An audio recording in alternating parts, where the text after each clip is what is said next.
Hello, everybody, and welcome to the Brett Tippie podcast. I'm Brett Tippie, and I'm here with an old buddy of mine, longtime mountain bike industry dude, Dik Cox. How are you, buddy? Awesome. Thanks for having me. We're in Deep Cove. You're a Deep Cover.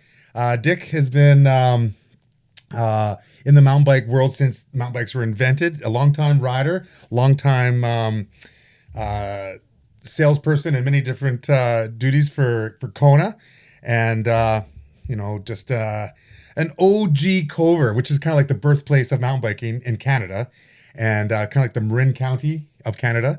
And you're still riding, still just went out for a 3-hour ride, just came in, before you came here, had a shower and came over. So I appreciate it. And we're going to get into some conversations about the old days and the new days and everything in between. Sweet. So, you were a Cover, like I say, for a long time. My wife was a Cover, and I hear stories about it, Lumpy and Chaz and all the crew back in the day. But tell me about, before we get into mountain biking, your first bike. What was your first bike? Do you remember your first bike? My first bike was a Huffy. Might have been, it would have been in the mid 70s. Yeah. Right? We lived in Calgary, and my dad was a salesperson, and he brought me home a Huffy. So that was my first bike, and it got passed down through the ranks. And you've got two brothers, right? You're the oldest of three brothers? Yeah, Doug and John are my two brothers, and I felt fortunate to be the oldest of the three because you get the fresh stuff. And of course, yeah. But that was my first bike. Nice. And what was your first mountain bike? Or were you using some of those fat tired cruisers before there was mountain bikes? Yeah, my first mountain bike, just to take you back, Lumpy was a good buddy of mine, and I was a hockey player, and one day he was just like, Dik, you got to start riding with us. And I didn't have a bike, and I guess that was 82. I was in grade 11 at Sea Cove in the Cove here. And anyways, I tried out his Schwinn King Sting, and which was a single speed bike. And knobby tires or just fat tires? No, fat tires. Yeah. Yeah. So a precursor to the mountain bike, really. Yeah. And anyways, a buddy of mine, Sandy McDonald, was in Australia, and my parents asked me, what do you want for your graduation present? And I was like, I want a bike. I want a mountain bike. And they were able to get me Sandy's Cook Bros. That was, no way. I think it was a circa early 80s, and I've got it at the house. You've got it? Yeah. Those are worth like 20, 30 grand now. Yeah. And I've got, it had a Campy high flange hub, kick brake on the back, and maxi cross cranks, Renthal motorcycle bars. And anyways, we used to do laps of Severed on it back in the day. And was it called Severed, Dik, back then? Yeah. That was one of the first gnarly ones, right? Yeah, and it was, before that, there was no Northlands Golf Course. So we had A and B trail to get us up to the Seymour Trails where we live in Deep Cove here. And it was awesome. And then that was my first bike. And after that, I've got a lot more bikes after that. You've had a million bikes since then. Yeah. What was it like in those Deep Cove early days? It was, my wife grew up here, and she's saying it was kind of like a little hippie zone mixed with / athletic kind of mountain kind of crew, Yeah. The ski mountain right up here, Mount Seymour. I mean, Lumpy was my buddy that got me into snowboarding. So we made our own snowboards in around the same era, 82, 83, and had seat belts as straps. We made our own planks. Those were your bindings? Yeah. Yeah. And we would hike up Seymour and come down the mountain, and then we'd longboard down the mountain, and the park rangers would look at us. It's like, what are you kids up to? Oh, you're the same kids. You're doing both. This is not allowed. And anyways, years went on, and then they caught us poaching, up the demo for us when it was closed to people, and they kept on looking at us. We've got the same kids doing the same thing. Yeah.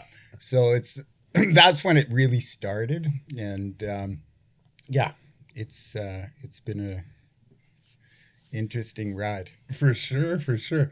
There was like only a dirt road to get out to Deep Cove, so it was secluded, you know, kind of from Vancouver. It wasn't a paved road like now with houses all the way. It was like your own little world out here. Yeah. And you know, a lot of drugs, a lot of hippies, a lot of partying, a lot of mountain sports. It was kind of like a weird little place that really pushed that mountain lifestyle. Yeah, I mean, I haven't been around since the beginning before they put in ironworkers or second narrows, because that bridge never used to be there. And Deep Cove originally was cottage homes, so there was a lot of people that owned places in the city, and they'd come and vacation in Deep Cove. And you know, I've worked for numerous restaurants when I was, you know, a teenager in the Deep Cove, the Savory, the Nutshell, and yeah, it's changed a lot. Yeah. So, you know, tell me about the Deep Cove bike store. You know, it was Chaz and Ashley and Dr. Dew hung out there, and well, they were all owners. Dewey, Doug Lefevre, Ashley, and Chaz started the bike shop. Those were the three founders. Yeah. Yeah. Yeah. And it was just like a something out of Fast Tops at Ridgemont High, from what I hear, those original days. And they didn't open till noon because like they wanted to go water skiing in the morning. Water skiing or riding. Yeah. They weren't, you know, at that point they were bringing in Cook brothers from Gary Cook. Gary Cook came up, water ski with the boys, and really liked the feel. And so, yeah, it was limited supply. Before they got into the Richies and the Stumpies, there wasn't a lot of mountain bikes to sell, so limited hours, small space, and you know, they moved a few times when they were on Galat there. Yeah, because they were in the middle of the block, I think, to begin with, and then they ended up moving a few places, and then they ended up where the gas station was, that was the last place they were before Chaz moved it out to Main Street. Yeah, that's the first place I ever saw, because I had come down here Yeah. to ride with some guy named Wade Simmons, who was supposed to be really good, and so we went riding and rode GMC for the first time with Digger and Kim Steed. They took me out, and Johnny Smoke was a mechanic there, and he said, you know, you're gonna ride with Wade? Yeah, I'm like, yeah, and he goes, on that, and then my bike had a broken shock, and the forks were leaking, and he's just looking at it, and he's like, on what trail? And I'm like, GMC, I think they said. And he's like, oh man, hey, you want to borrow my bike? And he lent me his, I think it was a prototype Kona X3 or something.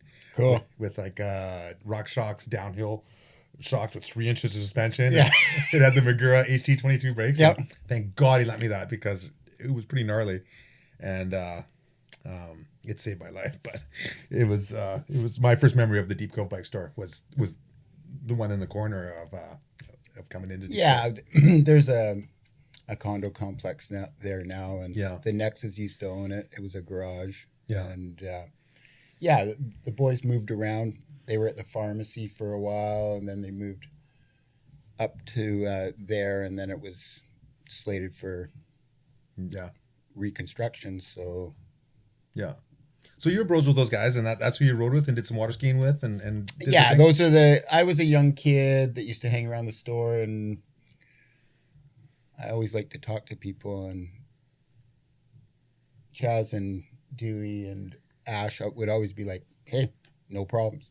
You can do whatever. And I never learned to sell that way, but I just knew bikes. And then, you know, eventually one day I ended up getting a sales position, but they never would charge me on any of my, I didn't have a derailleur on my bike. There was no brakes. So there wasn't much to go wrong. So you've been, Kona's been around for 34 years, I believe. Yeah. Founded by Dan Gerhardt and Jake Hilbrand, is that his name? Hilbrand. Yep. And Jimbo Holmstrom. Yep. And I think they're 34 years old now. Yep. And, Kona was selling in the Deep Cove bike store, as one of the preeminent brands for a long time there from the old days. But you became a salesman for them. And from what I understand, you're telling me that you didn't get uh, an interview. Yeah. And you've never had an interview. Is this true? No, in my life, I've never had an interview. And No I interviews. attempted to have an interview. I don't have a resume. I don't have anything. And yeah, years ago, it was, I guess, 89 going into 1990. Dewey and I, Doug Lefebvre, had a gardening business after he had sold the bike shop to Chaz. And anyways, he got an interview with Kona and took the job. And then a year later, they were like, hey, they want to hire somebody. And I was like, what do you mean hire? Like, what's going on?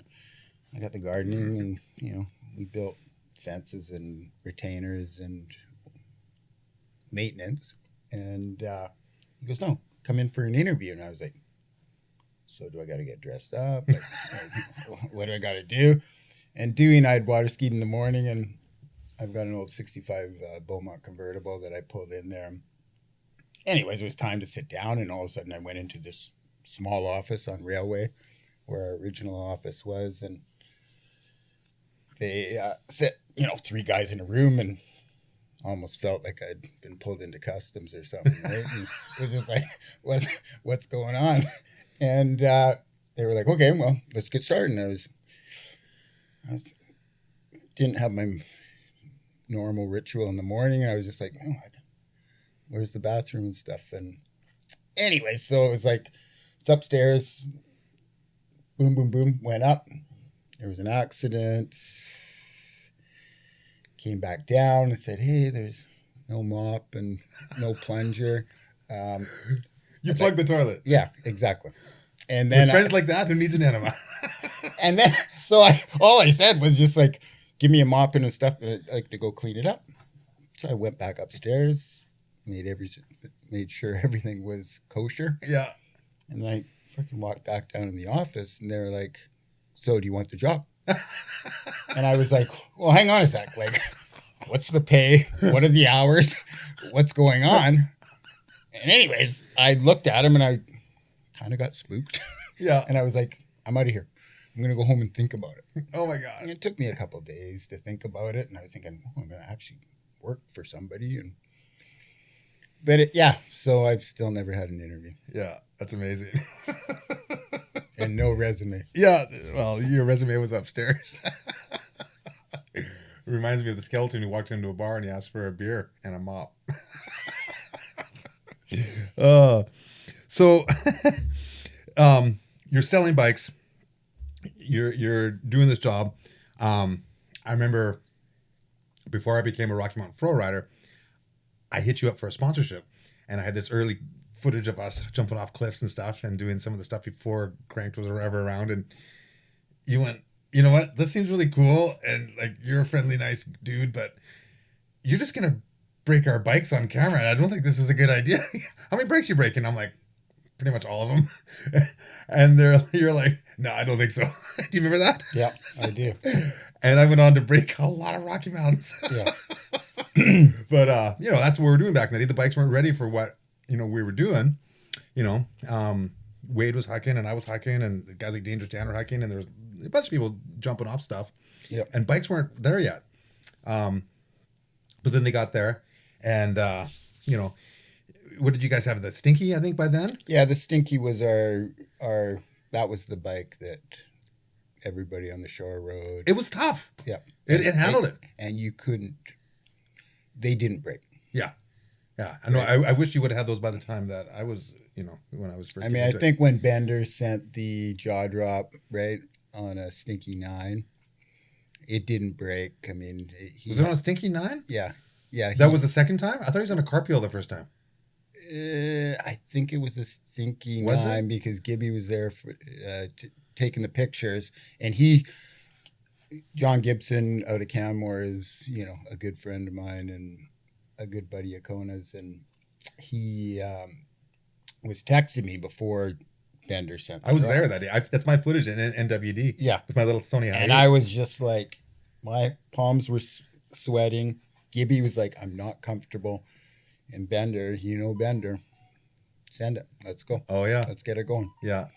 He actually had totaled his forks before we got there. Me and Richie showed up, and he couldn't do this jaw drop that he was going to do. And so I lent him my monster tees, 7-inch monster tees. Oh, cool. And but we couldn't get the front brake off, so he had to take. It was like a formula brake, I believe. He had to take the front brake and the monster tees. Oh, the full front end. The full front end, and they're fine. They're in the back room right over there. Right. Yeah, it was crazy. Then he went back and sent it again the next summer, and was finally like, I think it's too flat. And I'm like, I told you that. But it was way too flat. It was way too flat. Yeah. But he was going for it. Yeah. But the bike was fine too. Yeah. Yeah. So those days were pretty cool. There was a whole hype with the free ride, movement, and racing had been so strong for so long. This was a breath of fresh air. And, everyone's riding, free riding, whatever they're doing. But, this was an epicenter, and Kamloops kind of got discovered first. Then the North Shore blew up, and it was a scene. It was like a lot. It was a vibe, and it was powerful, and it was new, and we were leading the charge. So it was pretty cool to have like Kamloops and the North Shore so featured, Yeah. No, it's definitely, I mean, I've seen it change a lot over the years, but, all the old lines up Seymour, right? There's more lines now, but it was definitely, and basically, it grew mountain biking in Canada. And I mean, we went through the racing, we went into free ride, there's enduro, there's all mountain, there's all these different aspects. And I think it's super cool to see. And I just stayed out of the bush on the weekend, but there's lots of people riding and they love the shore. And Seymour's not the only mountain. That's my home course. So yeah, I've got to, I don't usually go over to Frome or Cypress or anything just because it's right here. And you can ride right out your back door. Yeah. And with 4 kids and dogs and stuff, Yeah. As, Corey and I went through life, it was just like, well, we've got a window. Let's do Seymour. It's right here. Yeah. Yeah, that makes sense. So as you're selling bikes, like it must have been pretty easy because they were the good bikes and they were selling off the shelves, and it was growing. You guys, were picking up riders. You guys sponsored Robbie Bourdon. Yep. I remember. And, you guys hooked up Paul Bass after he won Crankworks 1 or 2 times. No, he won it the first time. No, it was the first time Paul won Crankworks, and I happened to be there. I was the team manager at the time, and I looked at the kid and I was just like, "You got the game, right?" Yeah. So we ended up, signing Paul. Yeah, he was super dialed. Yeah. Yeah. Oh, I remember that. Yeah, he was killing it. Absolutely killing it. Yeah, good guy. And so in the Cranked, what Cranked movie? You had some a little cameo in Cranked 1, wasn't it? Yeah, it was Cherry Nectar. Yeah. What was your line? Do you remember your line? I thought it was something like I would never do it or something like that. But yeah, Bjorn and Christian came to the house when we lived at the top of St. George's. And I think that would have been, I think my son was just born. He just turned 28 yesterday, Seth. So it was 28 years ago. And yeah, they came and did an interview on the shore, and we had found some trails that Dan Cohen had built above the house there, and Dangerous Dan, yeah. And they were gnarly. It was unbelievable. The discombobulator, the this and that, and crazy. And I was hiking with my kids. And I was just like, they were trying to climb on the apparatuses. And anyways, yeah, it was quite something. Yeah. Oh, man.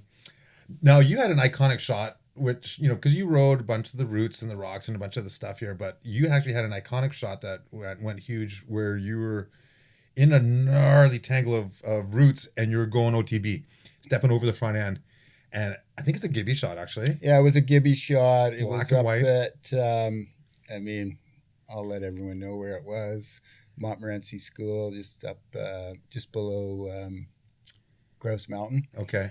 And we'd gone out for a day, and Gibby always packs all his cameras, and he's just like, we're going to get a shot today. And he goes, can you ride this root ball? And I was just like, I think that would have been... It looked nasty. 93, 94. I was on a Kona Hot, handmade by Tom Teasdale, and I think I even had a Z2 on it with no disc brakes.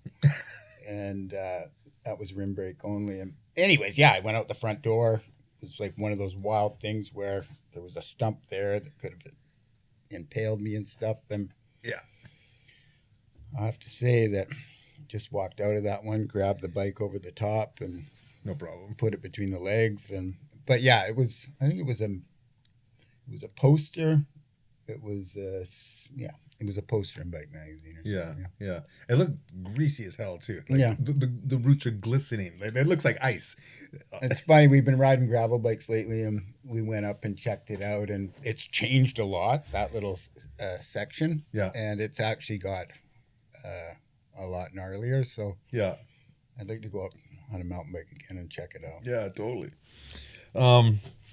So the crank days kind of transitioned into the New World Disorder days. Yeah.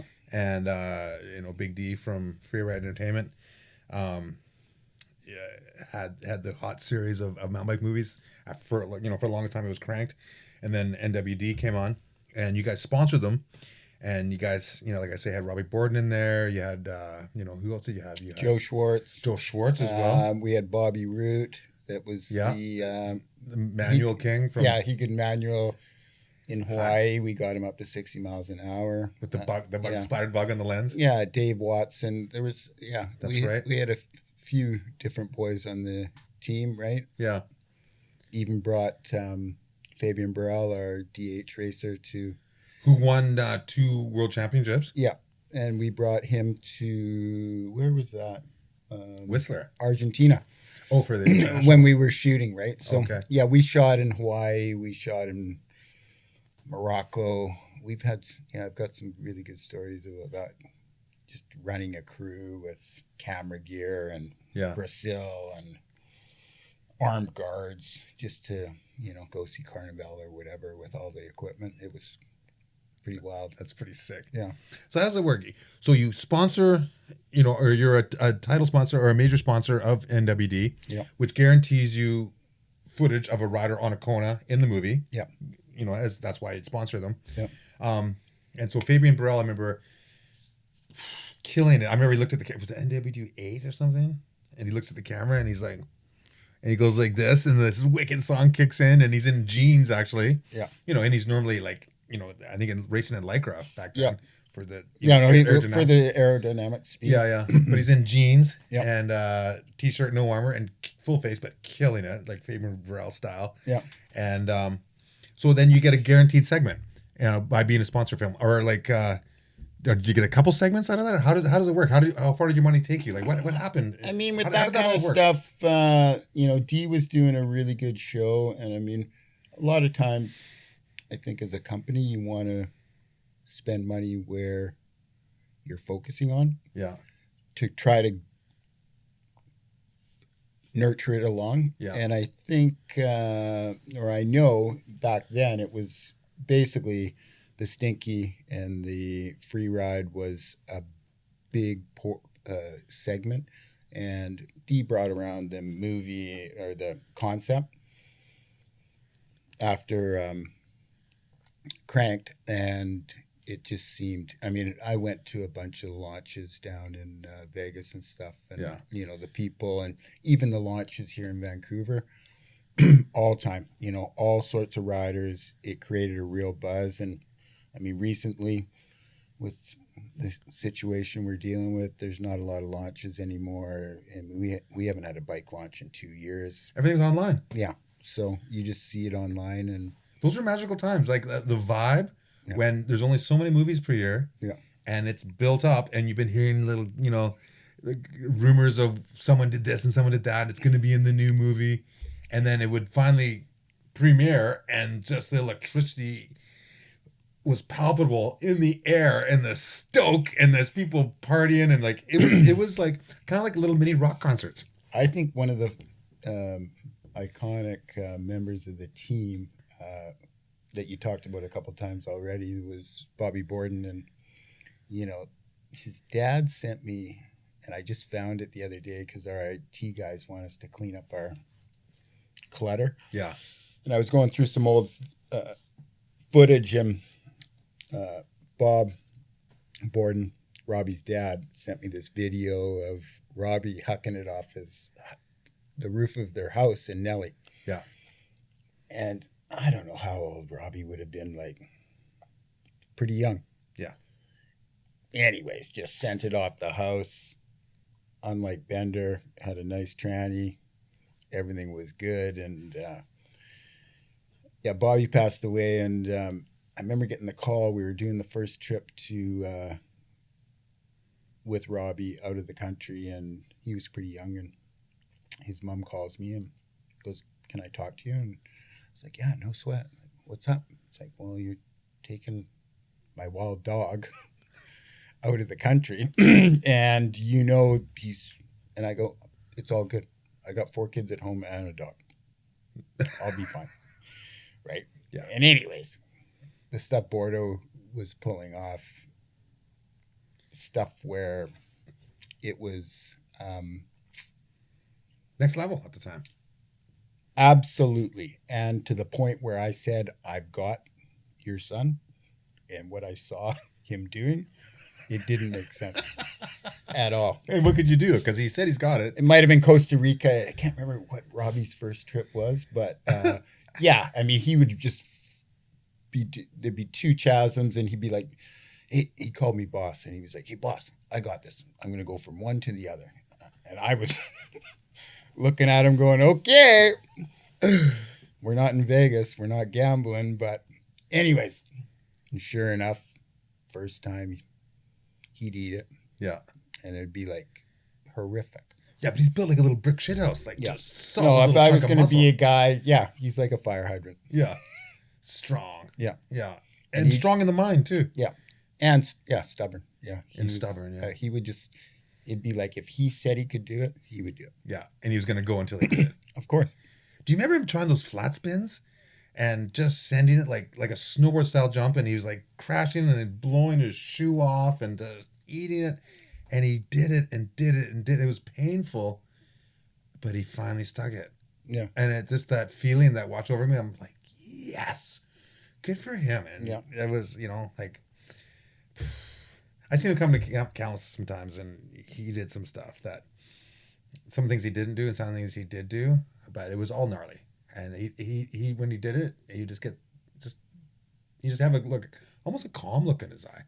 Well, it is the calm look. Like a gunfighter, Yeah, he never would panic. He'd be like, if he wasn't comfortable with it, no, he would still shoot it because he knew that but if he was not comfortable at all, be like, "Boss, I'm up." Yeah. And it's just like, and from our retrospective, we never asked athletes to do anything other than what they were comfortable with. Yeah. Yeah. Well, that's the way, right? Yeah. Like It's like, we're not them. We don't, it's a movie. It's a photo. It's whatever. And we were there with the medic crew that would have to clean up the mess, right? And you're in these remote spots, whether it was Costa, whether it was Morocco, whether it was Argentina, it wasn't like we're half an hour from the hospital. At least. Or 2 hours from the hospital. You were out there. Yeah. Right?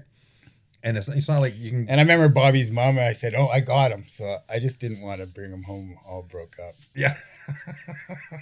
It's a lot of responsibility. Yeah. Especially when you got a little wild dog like that. Yeah. Oh, he's a wild dog. Oh, yeah. Oh, yeah, no, he just, like, no hesitation. If he was going to do it, he was going to do it.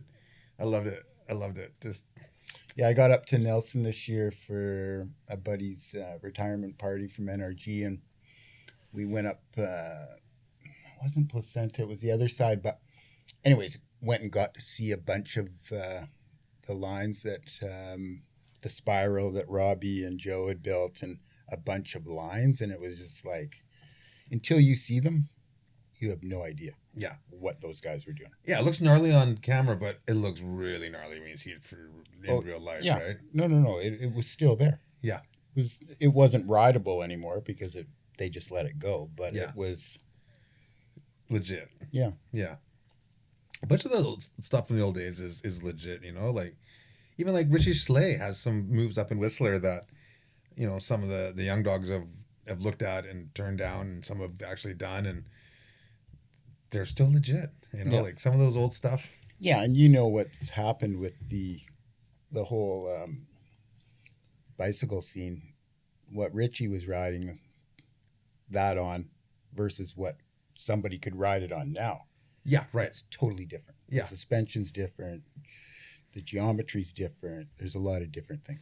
Tires are better. Brakes are better. Yeah. No, we're running tubeless, cush core. Like, you've got totally different beasts. It's a different setup. Yeah. Yeah, for sure. I know I've actually gone back and looked at some of my stuff, and I was kind of like, oh, gee, I don't know. I wish I had my downhill bike right now. And they were like, what are you talking about? You did this on a hardtail. And I was like, oh, yeah, you're right. okay, well, I'll do it. And then you're on some like 160, 170 mil bike. You're like, okay, fine, I'll do it. But it's just funny how time moves on. You know, of all these things that have come and gone, what do you think are some of the most important? What do you think is the most important?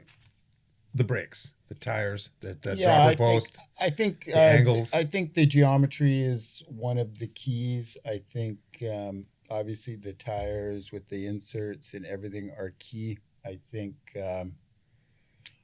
one by drivetrains, you know, not having one shifter versus two is key. I think suspension's changed a lot, right? I mean, seems like coilover is coming back again for, you know, the bigger stuff for all mountain stuff. And I think in general, you know, now we're into carbon, we're into a bunch of different stuff. I mean, we always made aluminum free ride bikes or downhill bikes or cross country bikes, and now we're making carbon. Does that make it better? I don't think it makes it better. I think it's just lighter. Yeah. Right? Yeah. But I think in general, and I think the biggest part of cycling is we've now got 10 and 12-year-old groms, I'll call them, whether they're boys or girls, learning to ride at 10, where I learned to ride when I was, 17, 16, right? Yeah. And there's even kids like my little buddy LG, he's 5, and yeah, we're going to get him a 20-inch bike this year, and he's in some camps this summer. And I mean, that's what's changing is it's accepted. When we were doing it, we were like relics. There was nobody riding. I'd go up Seymour on a day with the boys. 0 bike riders. Yeah. I mean, the weekend with, you know, the snow up the Sea to Sky and stuff, we had all our friends from the Sea to Sky down, and, you know, it's crazy out there. It's actually a sport that is, I mean, I don't know what the numbers are on the North Shore, but they're big numbers, right? There's a lot of people doing it, and it's A to Z, male, female, younger people, older people, a lot of people riding e-bikes these days. It's super cool to see. And I think the biggest thing is, you know, the North Shore is going to have to look at accessibility and feasibility in regards to parking and stuff like that. Because I think if I see a problem on the North Shore, that's what it's going to be. But they'll work it out. Like, it's not, you know, it's accepted now. So it's just a matter of, you know, when I see Parkgate full, I see Parkgate Park full, I see Old Buck full, I see Indian River Road full to Dorothy Linus. We got too many people doing the same thing. So it's just a matter of them adjusting, and they'll figure it out. Yeah. Yeah. I know you go to the dumpsters and it's a scene. People are partying, people are riding, doing laps, pedaling up, shuttling up, just like Well, it's an all-day event. We talked about it this morning, right? It Yeah. was just like, no, I mean, I watch those guys, and it's like they're there from we walk the dogs at 9 a.m. till when I go get groceries at 5:45. Yeah. The boys are wrapping it up, and it's super cool. It's honestly the when I got into biking, I liked it because nobody was doing it. But I even like it more now that everyone's doing it. Yeah. Because it's an accepted thing, right? We're not like the outcasts. We're not these, what are you doing riding a bike in the bushes? It's Yeah. like, no, You crazy person. no, this is like one of the funnest things I've ever done. So, Yeah. Yeah. I know. I remember back in the day, like I wanted more people to ride with, so I had to convert them and turn them into mountain bikers. right. And same with snowboarding. Like I wanted to be other people to ride with, so I had to like say, hey, try this.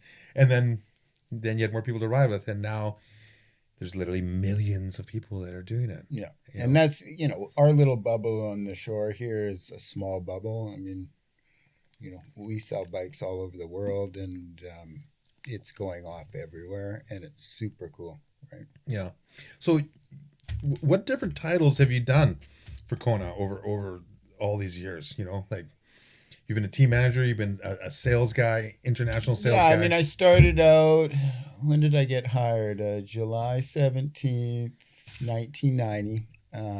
I was running the warehouse, doing warranty, shipping, receiving. And it was small back then. It was Dewey and I, Dan and Jake, Gary, Leo, Jake's dad. And we had a little gig going.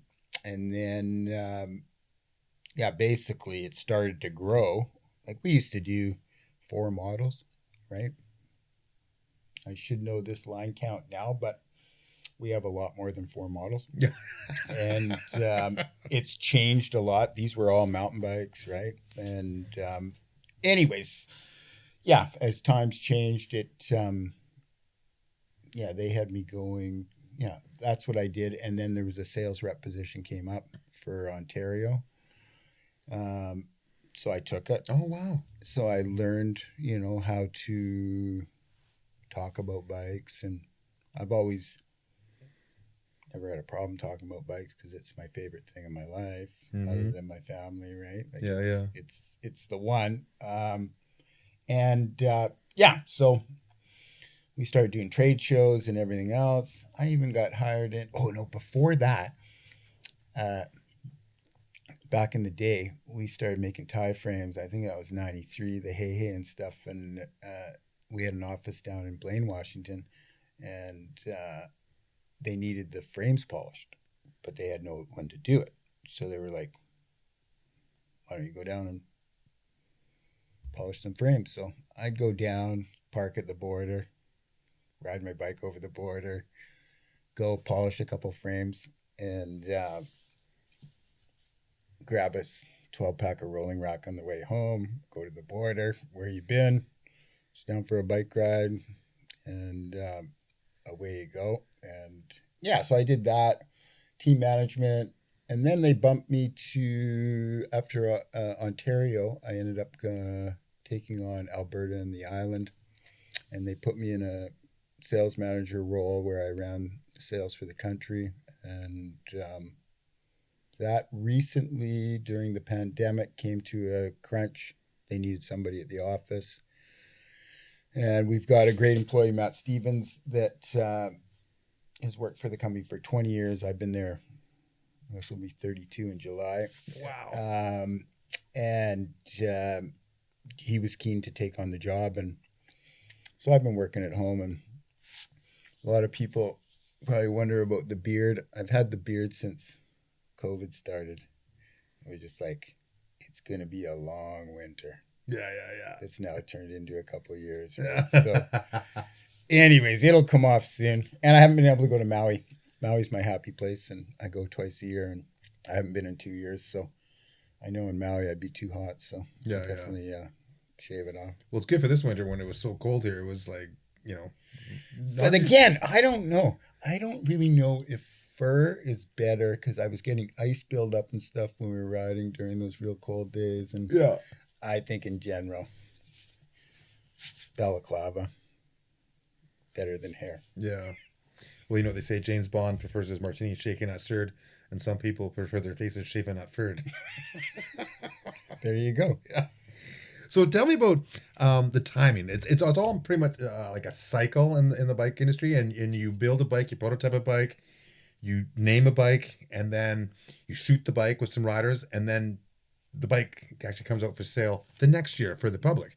Yep. And so you got to keep it a secret. Yep. And build a product, and the art of the business is picking how many bikes to make, like judging how big this model, what kind of a niche it's going to fill. Right. And you don't want to just make too many, they're not going to sell. You don't want to make it not enough and have, people wanting them. So you've really got to make plans and do a educated gamble on what type of bikes to build and how many to build. I think in general,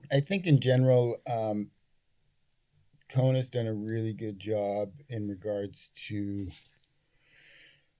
finding niches, finding markets, whether it's kids' bikes. Years ago, we didn't have kids' bikes.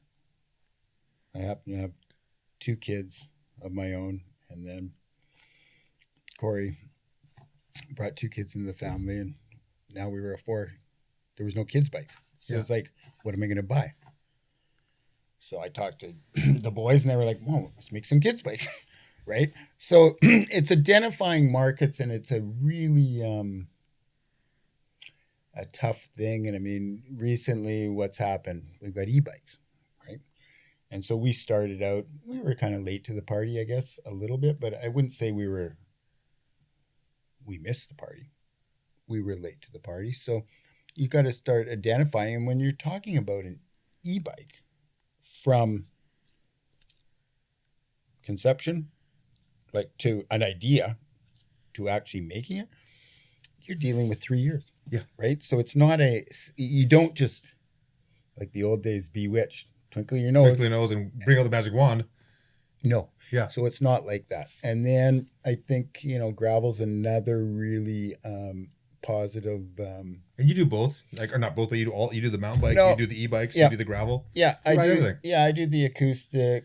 That's what I call my regular mountain bike, and then I got the e-bike, and story was, I never thought I'd ride an e-bike, right? And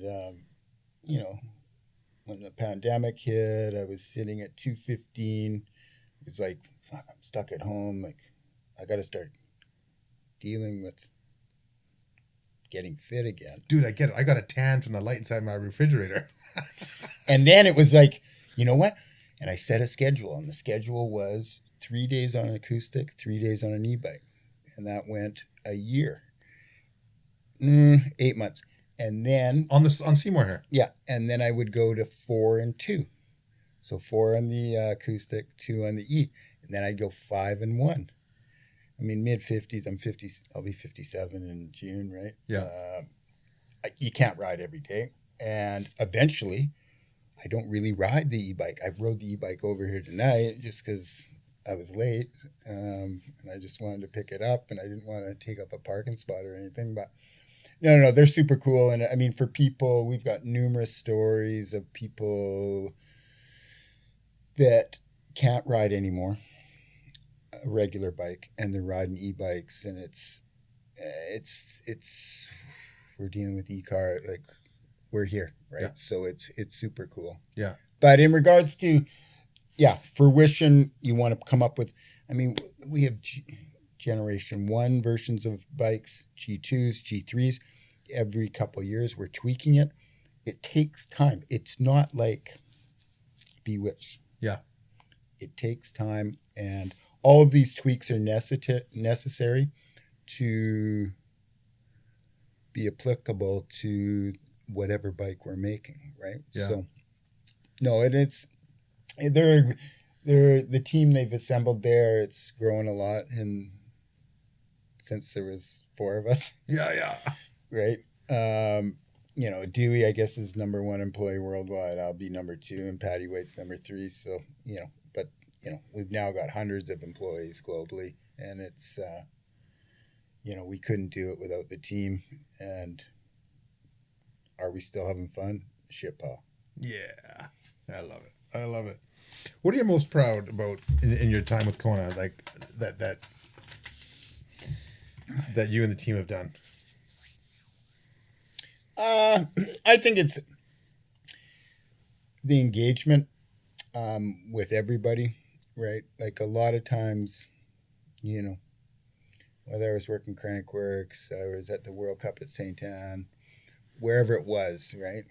I'd have a small person meeting a younger person come into the tent or whatever,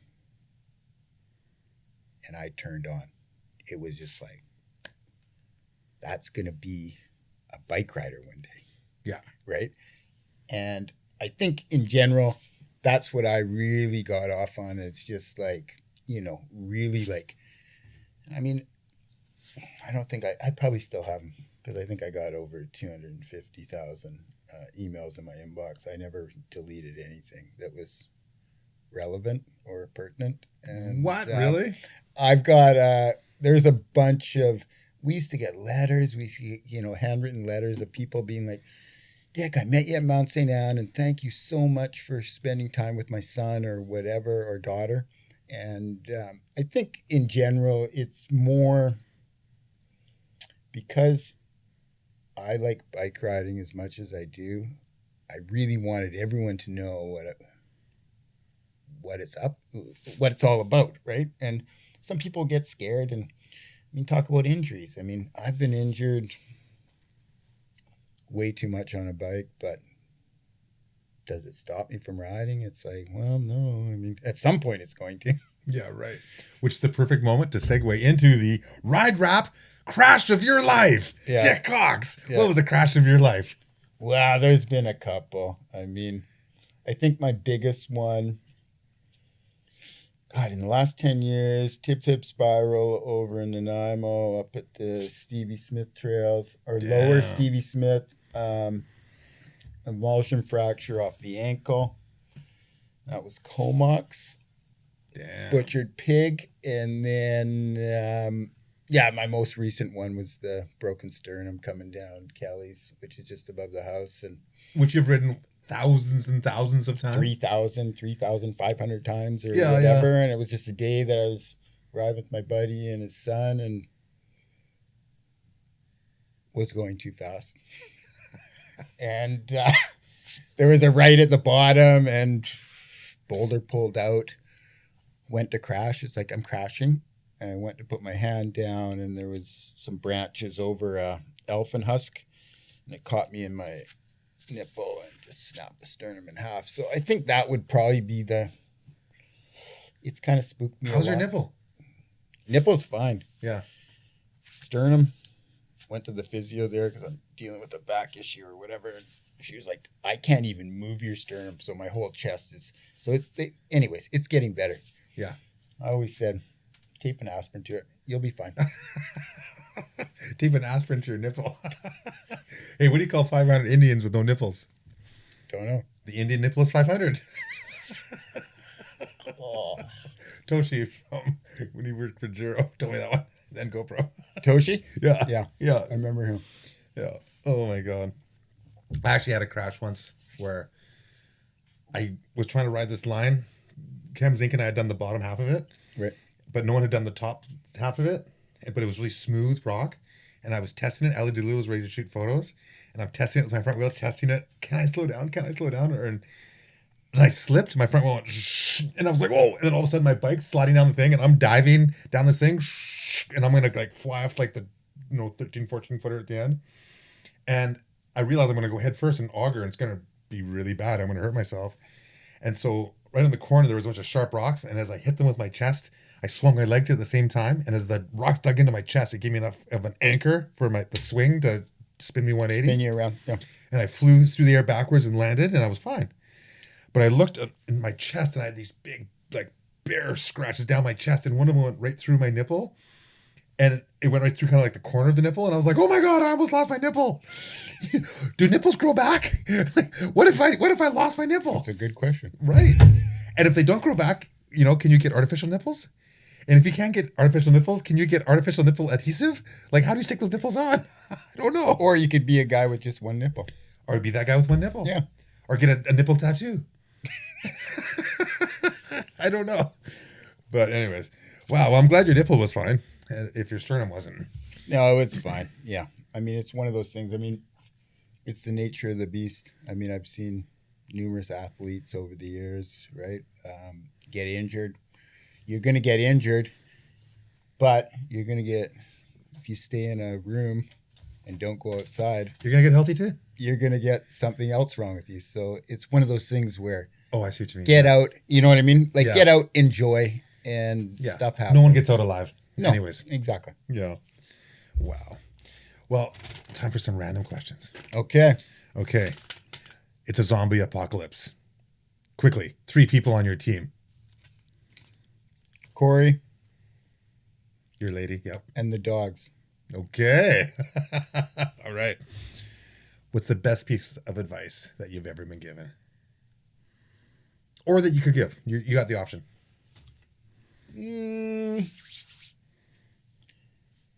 Stay true to who you are.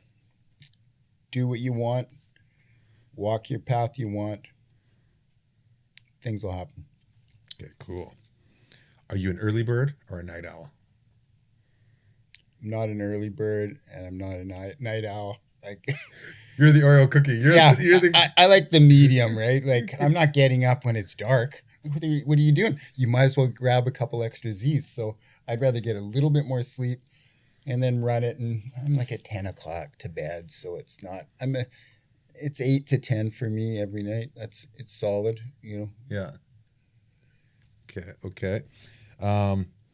If you could learn one new skill, Matrix style, what would it be? I guess I would want to be.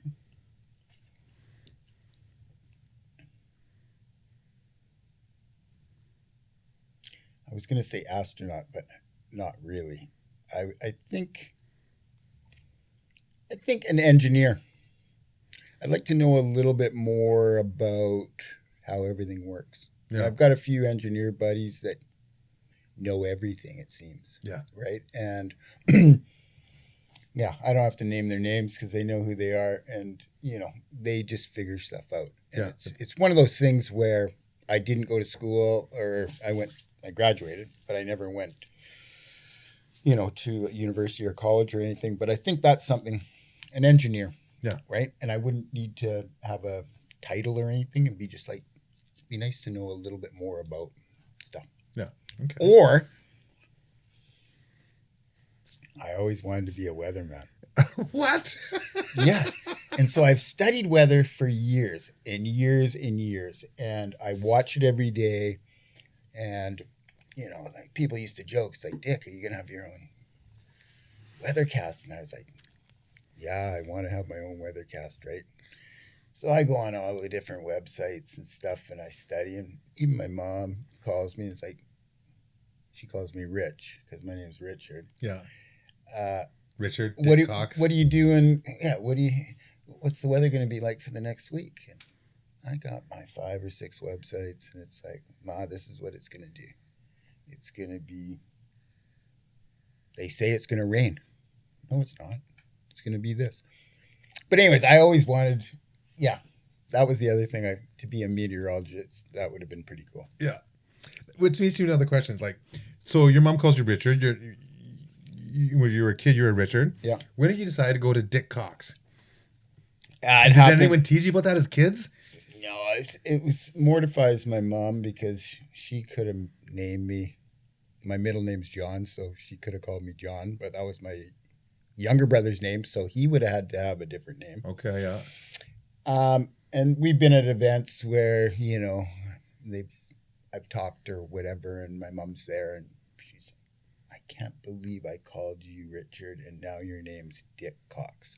And I go, Ma, get over it. It's not that bad, right? Like Own it. yeah, exactly. So it would have been circa 83, 84, just after graduation. Lumpy and the crew, those were the guys that called me Dik. Like, I never made up the name. The name was, and everyone had nicknames. Jeff Lydell was Lumpy, right? Yeah. Johnny Smoke. Johnny was Smoke, right? Ashley was Numbers. Yeah. Doug was Dewey. Yeah. So, and my grandfather taught me this when I was a kid. Like, we all had nicknames, right? So we all came up with names, and I was okay with it. It's like, oh, I'm Dik Cox. Oh, well. Yeah. But I did change it from DICKCOX to DIKCOX. Okay. And why is that? Easier, less letters. More efficient. Yeah. Yeah. I like that. When I sign my name Brett, when I cross the T's, I don't cross them individually. I just go right across. Right across. Yeah. It's a one-sign deal. It makes sense. Yeah. Okay, interesting. Okay, last random question. What was your most embarrassing fashion trend you ever used to rock? I don't know. I think floods, Mac jacket. No, I've got Mexican poncho jacket. OP shorts. You know what? What was it? I've got OP shorts. I've got ponchos. I've got all that stuff. That's not embarrassing because I still wear them, right? I mean, I think. I don't think in general, it could have been two things. I think we had these Adidas sort of low-cut shorts when we were playing. You know, I was at Sea Cove and stuff, and I played on a bunch of different teams. I found the shorts, and now for me, I'm into 3/4. Yeah. Shants, right? So they're not pants, and they're not shorts. So they go below the knees, and I don't want to say I'm the guy that discovered shants, but I like the shants. But I think it's that, and you know, in general, I wore Lycra for a long, long, long time. Yeah. Up until 2 years ago, right? And then I do group rides with our dealers, or I'm at an event and I'm hanging out. And most of the people, now that I'm old boy, you know, got their baggies on, or they got their pants on, they got like loose jerseys, and you know, they've got the MIPS helmet, you know, like it's all the new school, you know. And one day I was riding with like a lot of kids that when I go to Alberta, they take their kids out of school, and the kids ride with Dik Cox. And we went riding, and one day I was in the Lycra and I'm looking at all these kids, and I was like, this is weird, right? So I think in general, it's still, do I run Lycra underneath my baggies? Of course I do. I like a padded short without a chamois. Good luck. You don't want things to get raw. Yeah. No, raw. Yeah. And when things go raw, then you have infections and everything else. So, but yeah, I think in general, I probably ran it for a couple of years long, but yeah. Yeah, whatever. You don't seem to be the kind of guy that gets embarrassed about much anyways. No, I don't, honestly. You know? Right. No, there's not much that ruffles the feathers. No. So, back to bike riding. You've seen this whole sport change and change again. You know, racing was strong, and then free riding, and then back to racing, and now there's offshoots of, you know, slope and enduro and gravel, and there's just all these like little microcosms of the sport. You know, you've sponsored some of the best free riders in the world and some of the best racers. You know, Connor Fearon recently has had how long a career with Kona? Long time. Long time, since he was a young kid. Yeah. Right? And yeah, I mean, for us, the DH market was that's the only reason Connor doesn't ride for us anymore is there's no plans for a new DH bike, right? I mean, for us, we're working on different bikes, right? But I mean, you know, we've had Roland Green, 2-time world champion, Ryder Hestegel, silver medal at the World Championships. There's been Seamus McGrath, which are, we've never had I think we had a road team one year, the H&R Block local Vancouver team, but no, it's been primarily, and a lot of times we find the kids when they're super young, we give them a grassroots program, they're into it, we help them, and then there's those tough conversations. I mean, I remember the conversation with Ryder. I just won the silver medal at the World Championships.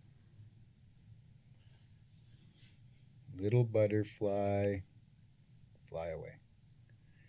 And that's what we did really well, meaning Kona and the team, is giving the chance for people to ride and to get to a certain level and letting them go. And I think, when you let go, it's almost like being a parent when your first kid moves on. It's like, what's going on? But it's the way life is. Yeah. Life needs to be that way. And you need to grow and let them go. Yeah. I like that. Yeah, and it's happened numerous times, and there's been lots of different instances where we've done that with athletes, and I think it's super cool. Yeah, that is super cool. How do you guys come up with the names like the Stinky, the Stab, the Coiler, the Hanzo, Explosive, Hey, Operator, Process?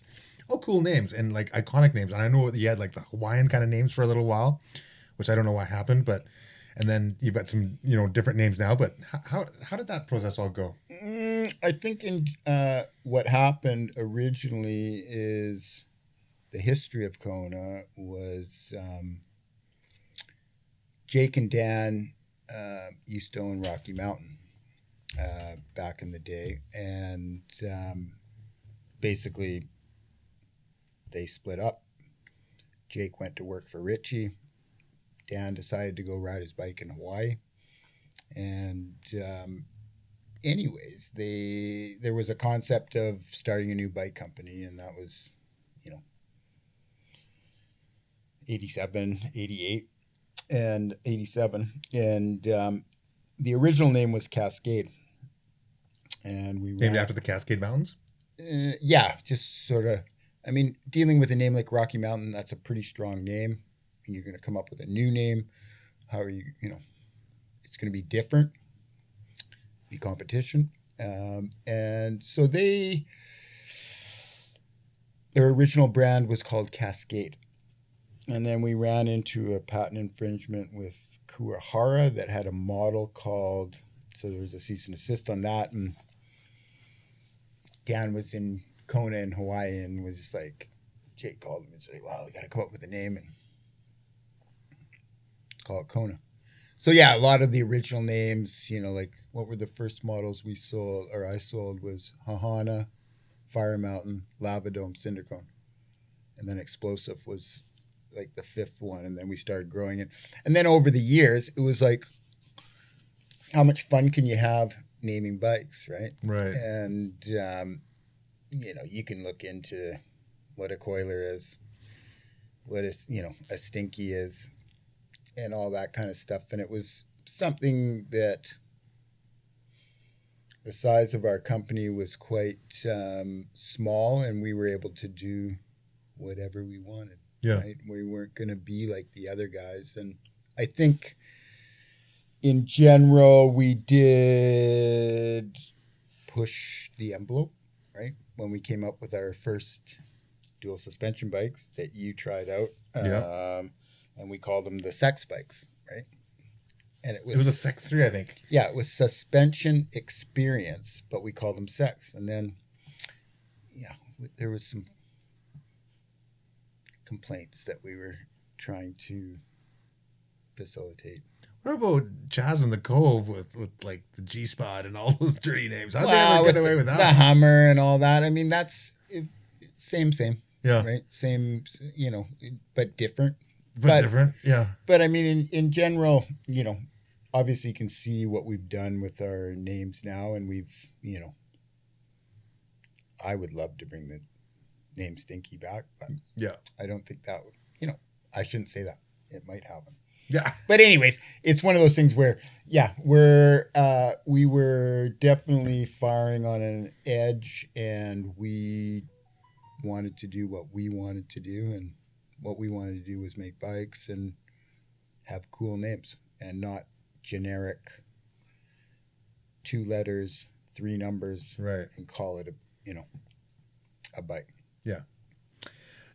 That leads me to what's going on recently. I just read that Kona sold to Kent Outdoors. Yes. And I've always wanted to know, was Kona Canadian? Was they American? You guys were in BC. You were in Washington. What was the story of that, first of all? Well, I mean, it's a global company. We have 3 companies. There's one in Canada, which is called the Bicycle Group. There's the second company, which would be the big company, is Kona USA. And then we have Kona Europe, which is Jimbo, right? That basically looks after Europe and some distributors. So yeah, recently, what was that? Last week, last Monday, I had a call from the owners. It was a Skype call, and let us know what was going on. For me, working for 2 guys for 31 and a half years was like, wow. Yeah. Okay. I never got grumpy. I didn't get weird or anything. It was just like, I felt like I needed to go for a bike ride. So whenever I feel kind of like low energy or anything, like it says, go for a ride.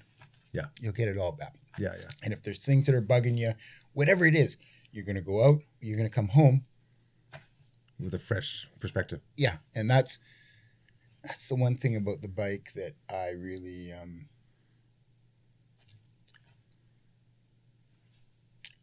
am bonded to, is when things go sideways. And they do. What do you do? Go for a ride. Go for a ride. Yeah. And that is like, for me, it's been like that ever since Lumpy got me into riding. And it's like, my time or me time or us time, because I ride with people, I ride with Sweetie, I ride with girls, boys, whatever.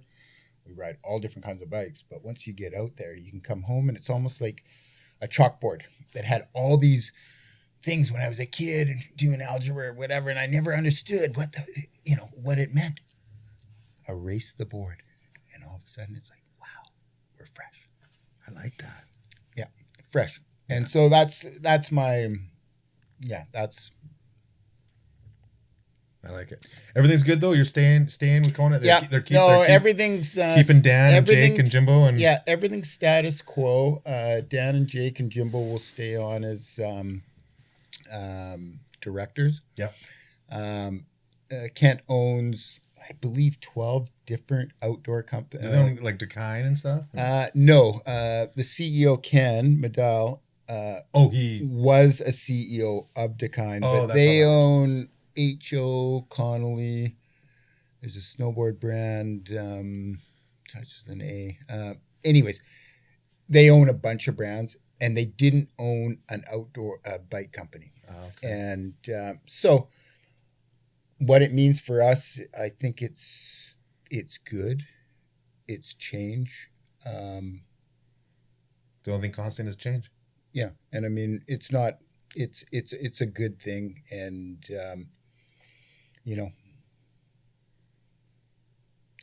my hat's off to Dan and Jake, because they built an amazing company. And being 34 years old, the company, and I've been able to work for them for almost 32. I've been there from the ground up, and it's definitely cool to say I was part of it. Yeah. And I'm still part of it. Yeah. Right? It's and you know what? Like, people speak well of you. You've never burnt any bridges. You've always played it cool, and like you're a BC mountain bike legend. And well, I don't know about a legend, but I like bikes, and I've been around a long time. You're a legend. Trust me. I've been able to see a lot of growth with the sport and everything else, and it's super cool. And we love bikes. That's awesome. Yeah. Yeah. Wow. We love you, man. It's awesome. Thanks for sharing your tales with us. Yeah. Yeah. It's super cool to go through it. But we have a custom before we're done here. Every guest has to tell a joke. A joke. Yes. So is that a dirty joke or just like hopefully a cheesy dad joke? Jeepers creepers. Okay. Okay. Why'd the cracker go to the hospital? Why did the cracker go to the hospital? I don't know why. It was salty. It was assaulted. Because he felt crumby. I was going to say because he was assaulted. It could have been that too. It could have been. We could make a new one. This could be the first night. Double whammy. Yeah. Yeah. Tippie's got his own joke.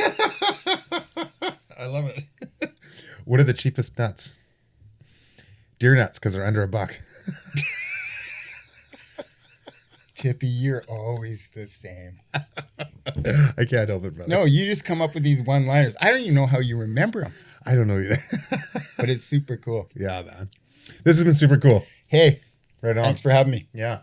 Dik Cox, everybody, in the house. Thanks for being on the Tippie podcast. Aloha. Yeah, brother. Cheers.